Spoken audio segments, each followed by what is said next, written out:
Gallipoli. It feels as if even the wind carries a weight. When you step on the ground under your feet, it's not just stones, but the silent screams of the past being crushed. Time flows differently here. It's as if everyone's own story walks right before your eyes on this land. The mornings of 1915 were cold and gray. The sea seemed calm, peaceful, but the hidden danger beneath could not be seen.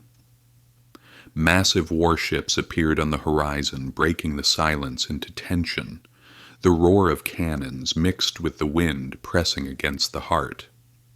A small mine-laying ship moved silently, while huge battleships unknowingly fell into a trap. At the head of the Ottoman defense line was a commander, Mustafa Kemal. On that day he was not only giving orders but also providing hope to his soldiers. At Chunuk Bair he made a critical decision that his men clung to. At Araburu, Ismet Inonu defended the rear positions, and German General Liman von Sanders organized the Ottoman army. On the opposing side, General Sir Ian Hamilton and other Allied commanders tried to execute their landing plans. But the terrain and the surprises of war challenged them as well. On the morning of April 25th, soldiers landed on the shore. Some had not yet turned 20, some were seeing the sea for the first time, and some for the last time.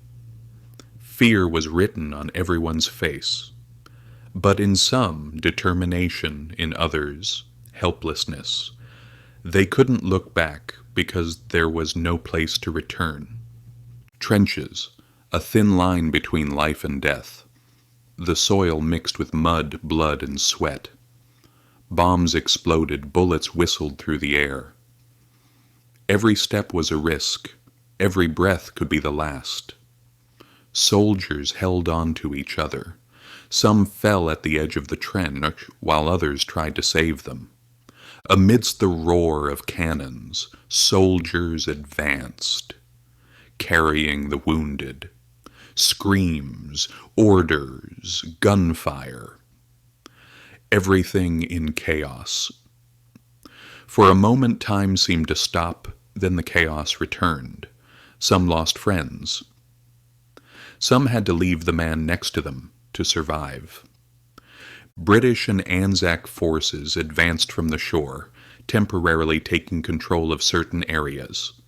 The ground was filled with blood and mud. Where they advanced, there were the dead and the wounded. Exhausted soldiers could take only a brief breath before returning to the battle. Fierce fights over small hills allowed Ottoman troops to temporarily halt the enemy. The determination of Mustafa Kemal and Liman von Sanders enabled the soldiers to move safely for a short time. But new attacks quickly overshadowed every moment of relief. Days passed. Everyone was exhausted. Everything was exhausted. Hunger, thirst, unending fatigue. Letters were pulled from pockets, carrying the scent of home. "I'm fine," they wrote, but no one could see them. Everyone carried the same worry, to return home, but some would never return. On the opposing trenches, young soldiers too, thousands of miles from home. Afraid, exhausted, trying to make sense of it all. Some risked their lives following orders from their commanders. Over time, moments were shared. The dead were buried together, water was given to the wounded. Humanity still shone as a small light amid the chaos of war. Months passed. Weather changed, rain, mud, and dust. Soldiers waited in the trenches. Any moment could bring an attack. The silence in the trenches resembled the calm before a storm. Suddenly the roar of cannons rose. Explosions and screams returned the chaos. Days merged into one another. Some units were nearly wiped out. Every front held its own horror. Every hill its own struggle.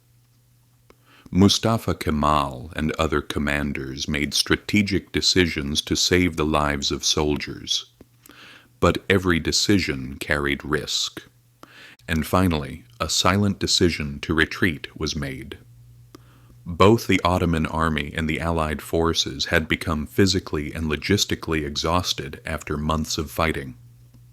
The fronts were stretched, soldiers were worn out, and supplies and ammunition were running low. This retreat was not only to limit further losses, but also to allow the remaining units to regroup and prepare for subsequent strategic plans. The Allied forces halted their advance due to heavy losses and the challenging terrain. Both sides deeply felt the costs and limits of the war. Victory never went beyond temporary gains. Today, when looking at Gallipoli, everything may seem calm. But if you pause and listen, you can hear what the wind tells. The courage of the young, their fears, their silent farewells. Gallipoli is not a history book. It is a lived story, and its story can be felt again at any moment.